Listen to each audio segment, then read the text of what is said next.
ফুলকপি রেসিপি তো আমরা নানা রকমভাবে বানিয়ে থাকি, খেয়ে থাকি, তবে এইভাবে একবার ফুলকপি রেসিপি বানিয়ে দেখুন। হ্যালো ফ্রেন্ডস, মাদার কুক চ্যানেলে সবাইকে স্বাগত। আজকে আমি আপনাদের সাথে শেয়ার করব একদম ভিন্ন স্বাদের অসাধারণ রেসিপি ফুলকপির চালমনি। তো ফুলকপির এই রেসিপিটি একবার বানিয়ে দেখুন। এটি গরম গরম ভাতের সাথেও যেমন ভালো লাগবে, তেমনি রুটি, পরোটা সবের সাথেই ভালো লাগবে। ফুলকপির এই রেসিপিটি বানাবার জন্য এখানে আমি নিয়ে নিয়েছি একটা মিডিয়াম সাইজের ফুলকপি। ফুলকপিটাকে দেখুন এরকম ছোট ছোট টুকরো করে কেটে নিয়েছি। গরম জলে আমি জাস্ট 1 মিনিট মতন ফুটিয়ে নিয়েছি। আর এখানে একটা মিডিয়াম সাইজের আলুকে এরকম ডুমো ডুমো করে কেটে রেখেছি। আর নিয়েছি 1 কাপ মতন মটরশুঁটি। আর এখানে নিয়েছি এই চামচের 2 চামচ মতন গোবিন্দভোগ চাল। গোবিন্দভোগ চালটাকে আমি আগে একটু ভিজিয়ে রেখেছিলাম। আর এর সঙ্গে আমি নিয়ে নিচ্ছি 2 টুকরো দারচিনি, 2টো এলাচ আর 2টো লবঙ্গ। এইগুলো আমি একসাথে ভালো করে মিহি করে বেটে নেব। এবার এখানে একটা বাটি নিয়ে এখানে দিয়ে দিলাম 1 চামচ ধনের গুঁড়ো, 1 চামচ জিরের গুঁড়ো, 1 চামচ লঙ্কার গুঁড়ো আর 1 চামচ আদা বাটা। এবার এই মশলাগুলোকে আমি অল্প জল দিয়ে গুলে রাখবো। মশলাগুলোকে অল্প জলে গুলে নিলাম। এবার ফুলকপিটা রান্না করার জন্য গ্যাসে একটা কড়াই চাপিয়ে এখানে আমি দিয়ে দেবো 2 চামচ মতন সর্ষের তেল। 2 চামচ মতো সর্ষের তেল দিয়ে তেলটাকে একটু গরম করে নিলাম। এবার এখানে কেটে রাখা আলুগুলো দিয়ে দেবো। আলুগুলো দিয়ে আলুগুলোর মধ্যে অল্প একটু লবণ দিয়ে দেবো আর দিয়ে দেবো অল্প একটু হলুদ গুঁড়ো দিয়ে আলুগুলোকে লাল করে ভেজে নেব। আলুগুলোকে লাল করে ভেজে নিলাম। এবার আলুগুলোকে উঠিয়ে নেব। এবার ওই তেলের মধ্যে এখানে ভাপিয়ে রাখা ফুলকপিগুলো দিয়ে দেবো। ওই তেলের মধ্যে ফুলকপিগুলো দিয়েও গ্যাসের ফ্লেমটা মিডিয়াম টু হাই ফ্লেমে রেখে ফুলকপিগুলোকে লাল করে ভেজে নেব। ফুলকপিগুলোকেও লাল করে ভেজে নিলাম। এবার ফুলকপিগুলোকেও উঠিয়ে নেব। এবার কড়াইয়ের মধ্যে আরও 2 চামচ মতো তেল দিয়ে তেলটাকে গরম করে নিলাম। এবার এখানে দিয়ে দেবো 2টো তেজপাতা, 1 চামচ জিরে, 1 চামচ চিনি। এটা ফোড়ন দিয়ে দিলাম, দিয়ে একটু ভেজে নেব। ফোড়নটা দিয়ে ভালো করে একটু ভেজে নিলাম। এবার এখানে যে মশলাটা ভিজিয়ে রেখেছিলাম এই মশলাটা দিয়ে দিলাম।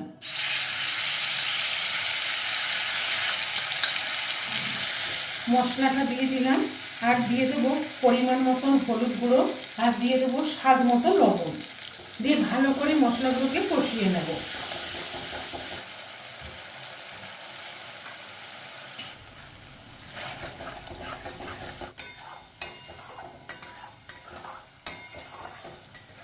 মশলাটা ভালো করে কষানো হয়ে গেছে, তেল ভেসে উঠেছে। এবার এখানে ভেজে রাখা আলু ফুলকপিগুলো দিয়ে দেবো। দিয়ে ভালো করে মশলার সাথে একটু কষিয়ে নেব।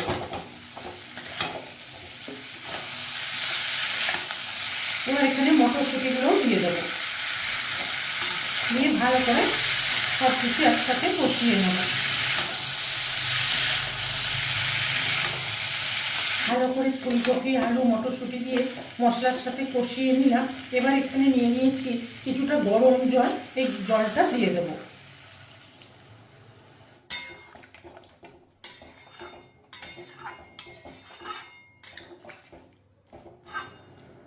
জল দিয়ে ভালো করে নেড়ে মিশিয়ে নিলাম। এবার একটু ফুটিয়ে নেব। গ্রেভিটা ফুটে উঠেছে, ঢাকাটা দিয়ে ঢেকে দিলাম। এবার সবজিগুলো সেদ্ধ হওয়া পর্যন্ত ফুটিয়ে নেব। ঢাকা দিয়ে 5 মিনিট মতন ফুটিয়ে নিলাম।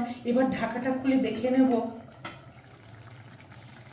ফুটে অনেকটাই আলুগুলো খুব সুন্দর সেদ্ধ হয়ে গেছে আর ফুলকপিগুলো খুব সুন্দর সেদ্ধ হয়ে গেছে। এবার এখানে যে আমি গোবিন্দভোগ চাল আর গরম মশলা বেটে রেখেছি এই বাটাটা দিয়ে দেবো। চাল বাটা আর গরম মশলা বাটাটা দিয়ে দেবো।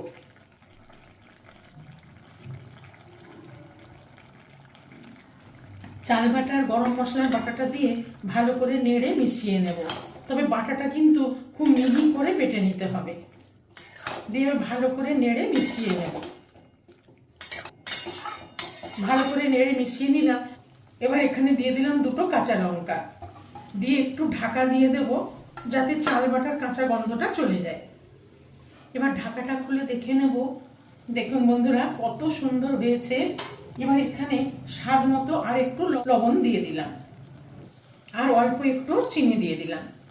এবার এখানে দেখুন 1 চামচ মতন ঘি দিয়ে দিলাম। লবণ, মিষ্টি আর ঘি দিয়ে ভালো করে নেড়ে মিশিয়ে নেব।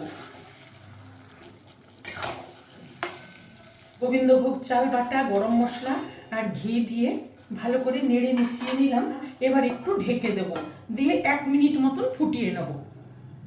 1 মিনিট মতন ফুটিয়ে নিলাম। এবার গ্যাসের ফ্লেমটা অফ করে দিলাম, দিয়ে আরও 1 মিনিট ঢেকে রাখবো, যাতে ঘি, গরম মশলা আর গোবিন্দভোগ চাল বাটা যে দিয়েছি সেই গন্ধটা ভালোভাবে মিশে যায়।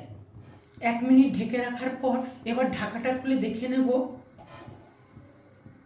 দেখুন বন্ধুরা, দেখেই বুঝতে পারছেন কতটা লোভনীয় হয়েছে ফুলকপির এই রেসিপিটি।